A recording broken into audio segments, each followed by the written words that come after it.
Hola, un saludo. Hoy veremos los motivos principales del por qué se pierden floraciones importantes en el crecimiento de las plantas de tomates y cómo mejorar su comportamiento para disminuir esas pérdidas al máximo. Hay una cosa muy importante que debemos decirte y es que si esperas encontrar en este video el nombre de un producto mágico que aplicado un par de veces en etapas de floraciones va a lograr retener esas floraciones por sí solo, eso no va a pasar. Lo que sí puede pasar en este video es que analicemos las causas principales de las pérdidas florales y referenciar algunos productos que se pueden utilizar en estas etapas fisiológicas. Te lo explico. Cuando tenemos un cultivo de tomates y este se encuentra con unos 3 pisos florales ya definidos y empezamos a ver que en toda esa parte media y superior se empiezan a caer las flores, es muy fácil pensar en una deficiencia de algún nutriente. Pero si te dijera que hay más de 70 causas probables y reales comprobadas a nivel científico que pueden hacer que las flores se caigan, ¿qué dirías? Bueno, pues déjame decirte que una de las principales fallas en el sistema floral de una planta está definida por una deficiencia radicular, ya sea por una baja estimulación, por una compactación en el suelo, por una alteración en el pH, por una baja conductividad, por una alta salinidad, pero también se puede perder floraciones por la ya mencionada deficiencia nutricional o al contrario, por una sobrecarga nutricional. Y aquí debemos tener en cuenta que las plantas necesitan 14 elementos minerales necesarios para expresar su potencial estructural y productivo. Bueno, en realidad son 17 elementos, pero son solo 14 reconocidos hasta ahora por la fisiología vegetal, los que podemos suministrar tanto al sistema radicular como al follaje de las plantas. Estos compuestos se dividen en 6 macronutrientes: nitrógeno, fósforo, potasio, calcio, magnesio y azufre, y 8 microelementos o elementos menores, entre los que están el boro, el molibdeno, el manganeso, el cobre, el zinc y demás. Los otros 3 son el hidrógeno, el carbono y el oxígeno que las plantas toman de manera natural del agua y del aire.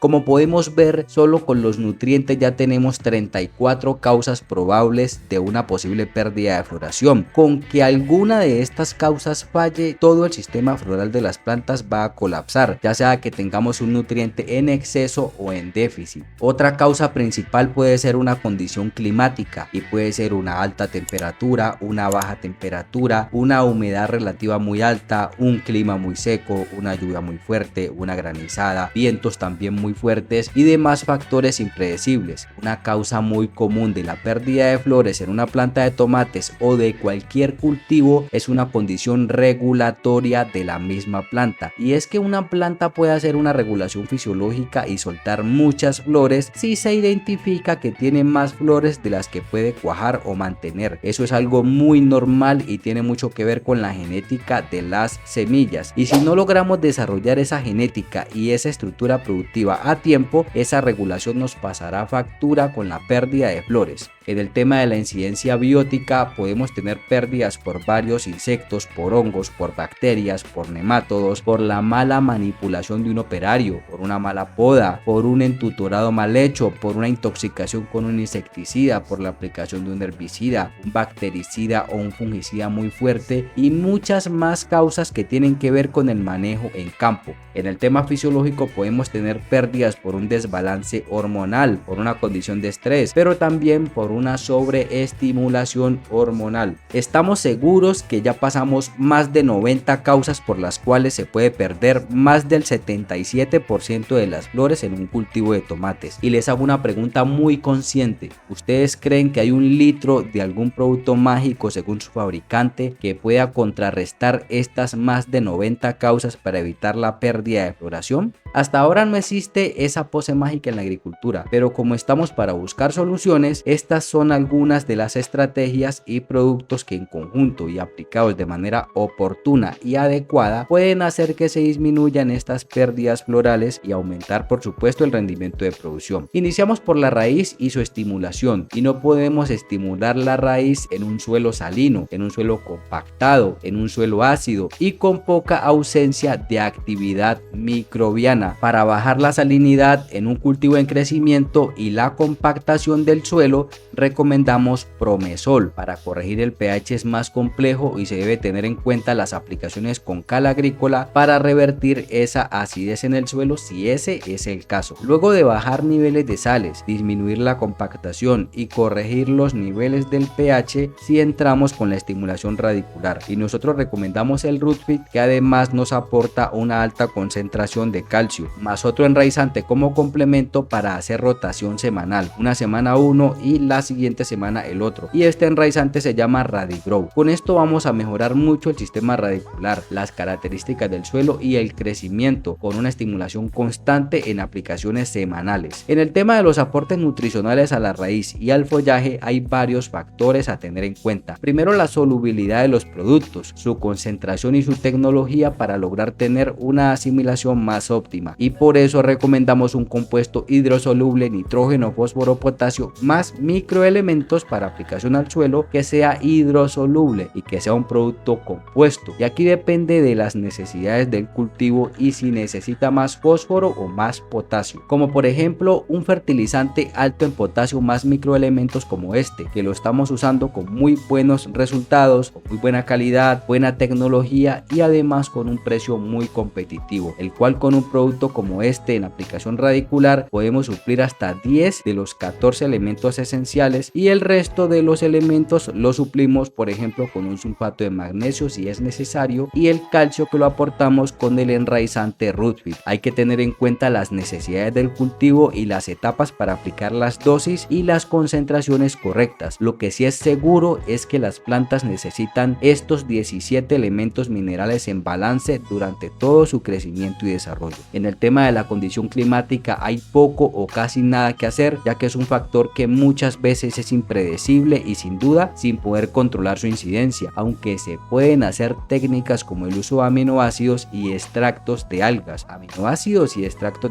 para hacer que las plantas desarrollen por genética ciertas características como resistencia a altas o bajas temperaturas, mejorar la viabilidad del polen, tener una mayor capacidad fotosintética y demás condiciones que ayudan a mantener las floraciones en su punto fértil. Como fuente de aminoácidos de calidad recomendamos el Naturamin. Hay que tener en cuenta que los aminoácidos se constituyen según su calidad y según su metodología de extracción, y como fuente de extracto de algas recomendamos el Vasporear Algae y el MC Cream. En el caso de las aplicaciones contra hongos y bacterias es una situación delicada, y miren, el control de un hongo, una bacteria o un insecto en un cultivo de tomates no tiene sentido si vamos a causar toxicidad en las plantas por aplicaciones muy fuertes o muy frecuentes. Hemos visto casos de controles tan agresivos en cultivos contra carachas, gusanos cogolleros, moscas blancas, alternaria, botrytis, peca bacteriana y demás factores que controlan el patógeno o el insecto a costo de perder floraciones por toxicidad. Hay que tener mucho cuidado con este tipo de controles, y muchas veces más no es mejor. Lo que se debe tener en cuenta es que podemos usar distintas moléculas para hacer rotación y hacer un muy buen control si mantenemos a las plantas fortalecidas desde lo fisiológico. No es mezclar muchos insecticidas al mismo tiempo. Se trata de identificar cómo se complementan 2 o máximo 3 moléculas y hacer aplicaciones conscientes. Por ejemplo, con la ayuda de compuestos como dispersantes, adherentes y repelentes y demás. Se debe contemplar también las horas de las aplicaciones y las temperaturas, usar herramientas simples como trampas de colores y demás. Ya en la manipulación de los operarios, más de lo mismo, hacer podas muy agresivas o no usar herramientas simples como tijeras en ese proceso, hacer amarres o entutorados a destiempo, son factores que hemos hecho mal muchas veces, pero que sin duda cuando lo hacemos bien se nota la diferencia en respuesta y sanidad en campo. Ya para lo último dejamos lo mejor, la genética de las semillas y las condiciones hormonales. Con la genética de las semillas no hay que ser tan metódico, aquí no se debe intentar sacar ventaja. Las semillas de calidad cuestan lo que cuestan, y aquí hay que conseguir calidad, buenos métodos de germinación en los plantuladeros, con turba de calidad, con técnicas y aplicaciones de productos biológicos en bandejas. Esto de solo germinar una semilla con agua está mermando el potencial genético de la planta, y hay que entender que ahorrar ahorrarnos 100 o 200 pesos en una planta que no tenga buenas prácticas de germinación puede hacer que una planta de tomates deje de producir 3 o 4 kilogramos, y 3 kilogramos de frutos estamos todos de acuerdo de que valen más de 200 pesos. Esta condición la vemos todo el tiempo y sin duda no vale la pena asumir ese riesgo con una semilla barata y con malas prácticas de manejo en la germinación. Y luego tenemos una condición que nos apasiona como el estado hormonal de las plantas, y es que una estimulación hormonal no es solo aplicar el componente con las dosis recomendadas según el fabricante y ya. Qué fácil sería de ser así, solo aplicar el componente hormonal una vez cada 15 días o cada 8 días y tener resultados increíbles. Esto requiere monitoreo constante y análisis, requiere interpretación de las condiciones fisiológicas y etapas de crecimiento de las plantas, requiere saber qué pasa en una planta cuando se hace una estimulación hormonal enfocada en hormonas de crecimiento o en hormonas que inducen a la resistencia del sistema inmune. Se requiere identificar etapas críticas y tiempos de aplicación para hacerlo de manera correcta. Por ejemplo, cuando hacemos una estimulación hormonal en una etapa crítica de las plantas como las floraciones, debemos identificar qué buscamos como productores, y si lo que buscamos es tener frutos más grandes, debemos identificar que el crecimiento en una planta se da por división y elongación celular, elongación o expansión celular, y si buscamos una mayor división celular en flores y frutos en crecimiento para lograr frutos más grandes con mayor peso y densidad, debemos identificar qué necesita una planta para crear una célula. Para tener una división celular debemos primero tener una célula, cómo se compone, en qué nivel de estrés debe estar una planta para su formación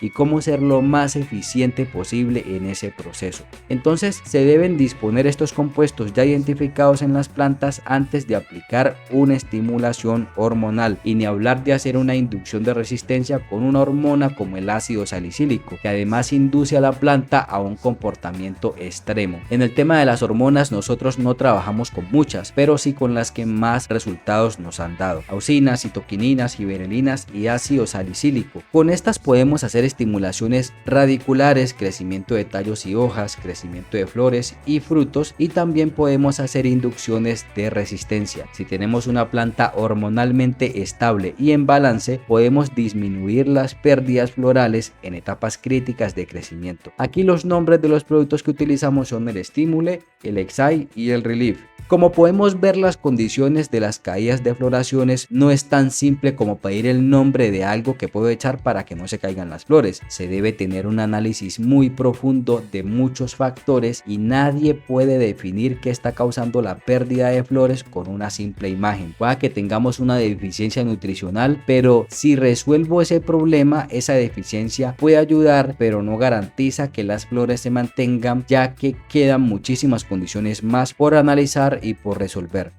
Bueno, esto ha sido todo por este video. Le damos los créditos al ingeniero Mauricio Navarro de la empresa Bioestimulando Ando, un verdadero experto en el tema de nutrición y bioestimulación vegetal. Dejen su comentario, dejen un me gusta si les ha parecido curiosa esta información. Somos Agricultura del Valle, soy Steven Guzmán, hasta pronto y buenos frutos para todos.